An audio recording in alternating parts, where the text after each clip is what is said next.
very special thank you to Squarespace for sponsoring this video.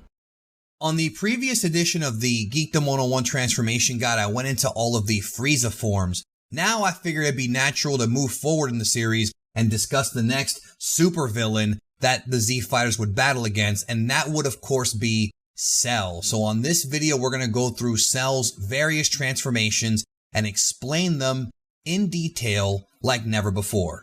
Let's go.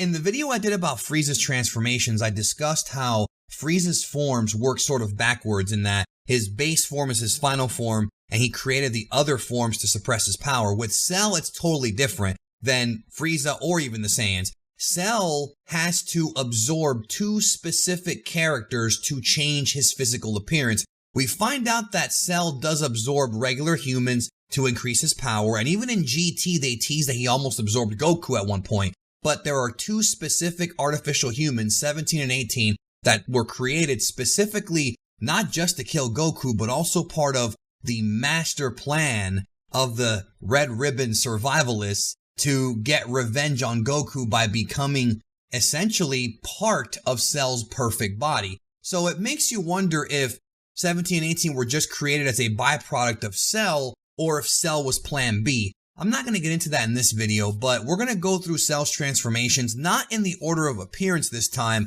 but more so from where he began, his humble beginnings as a baby. And that's the first thing we're going to discuss here, and that is Baby Cell, which first appears in Dragon Ball Manga Chapter 365 and DBZ Episode 145. He lives in the basement laboratory. This Cell in the present timeline was of course killed by Trunks and Krillin when they go into the laboratory and discover the blueprints for the androids, as well as seeing Baby Cell there. And in the future timeline, of course, he winds up getting killed because it grows into Imperfect Cell, and Trunks kills him in Dragon Ball Z episode 194. But essentially, Baby Cell is just an embryo, really. He's just there like a fetus, unaware of what's going on, has no idea about his purpose until he actually grows into what I would consider to be known as larva Cell. Now, this is the first real sort of tease that Cell was of another world, and we first saw this larva form in Manga Chapter 358, Dragon Ball Z episode 140, just 5 episodes before we saw Baby Cell. And this was discovered, of course, by Bulma in the present timeline, this mysterious creature that left behind this big husk and would bury itself underground. So even though Cell is a biomechanically engineered artificial human, he has the characteristics of, a lot of insects like maggots and moths and botflies and things like that. And it would bury itself underground until it would finally rise up in his imperfect form, or whatever you want to call it, his first form. And we also find out that he actually wasn't originally in this form. What ends up happening is in one of the alternate timelines, the Cell timeline, Cell kills Trunks, takes the time machine and goes back in time, but he can't fit in the time machine, so he went into his larva form, which I always found weird because I don't think Cell is that much taller than Trunks, but whatever. And as a result of that, that's when he was back in his larva form until he hatched once again. And that brings us to the form that's called Imperfect Cell, or First Form Cell. Now, this form of Cell, many fans have thought is the coolest, and he definitely is a very unique look. He's got sort of an alien kind of look to him, kind of a beakish mouth or whatever, lots of green spots everywhere, sort of an unusual looking character, and he reveals to Piccolo his entire evil plot of, going back in time and absorbing 17 and 18 and that whole thing. He first appears in Dragon Ball Manga Chapter 361, which correlates with Dragon Ball Z episode 141. And understand something interesting. Here's a tidbit. If you've only watched Dragon Ball Z dubbed, Damian Clark changes his voice for Cell with each subsequent transformation, whereas in the Japanese version, it's the same actual voice in every form. So I've always found that to be kind of interesting.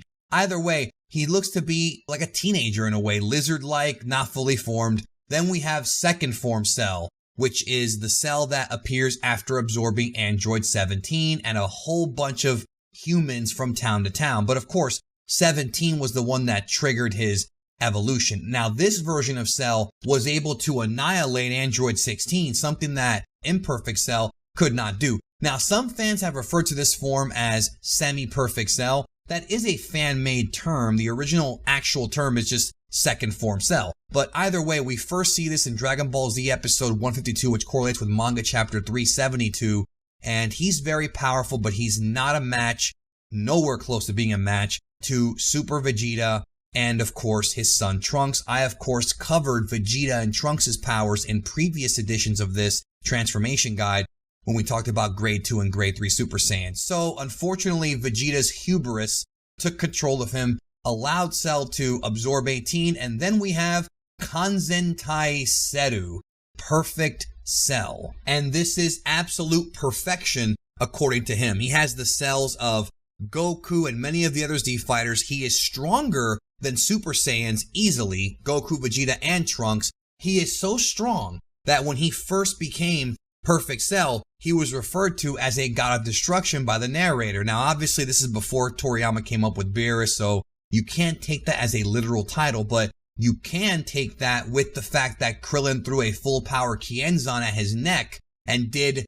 nothing. So this version of Cell is very, very strong. Now, understand that in Daizenshuu 4, it is referred to as the developed form, but obviously Kanzentai is Perfect Cell. And we first see this in Dragon Ball manga chapter 382 and Dragon Ball Z episode 159 after he absorbs 17 and 18. He has them both in his body and he became Perfect Cell. Now, the discussion of whether or not Cell was a Super Saiyan is one that's been going on for decades at this point. Cell does have Saiyan traits. He does have the blood of various Saiyans, so it would make sense that he would be able to tap into a Super Saiyan type of power. In fact, we see Cell power up, have golden aura quite a few times in perfect form, and we've even seen him get really, really buff when he not only mocks Trunks, but also fights Super Saiyan 2 Gohan. We've seen him go really, really buff.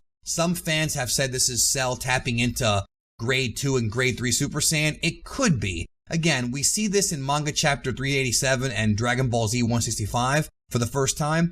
It's up to you to decide whether or not this is an actual, quote, transformation. I don't think it is. It's just more so Cell tapping into his Saiyan cells and sort of incorporating that with his main core body. That's the way I've always perceived it, and that's the way I think it is. Then we have a real controversial one, and that is Super Perfect Cell, Super Kanzentai Seru. Now, what's interesting about this is in the old Budokai games, they refer to this form as power weighted, whatever that means. And actually in the Japanese games, regular Perfect Cell is called Kanzentai Seru, but this version of Cell is often referred to as perfect with the English words Perfect Cell and not like Kanzentai with Japanese kanji. So if you ever play a Japanese DBZ game, you may see this. Understand if it's in big English letters, they're referring to this cell. Now, this cell came about when Goku sacrificed his life to teleport Cell away from Earth and he blew himself up. Well, when he blew himself up,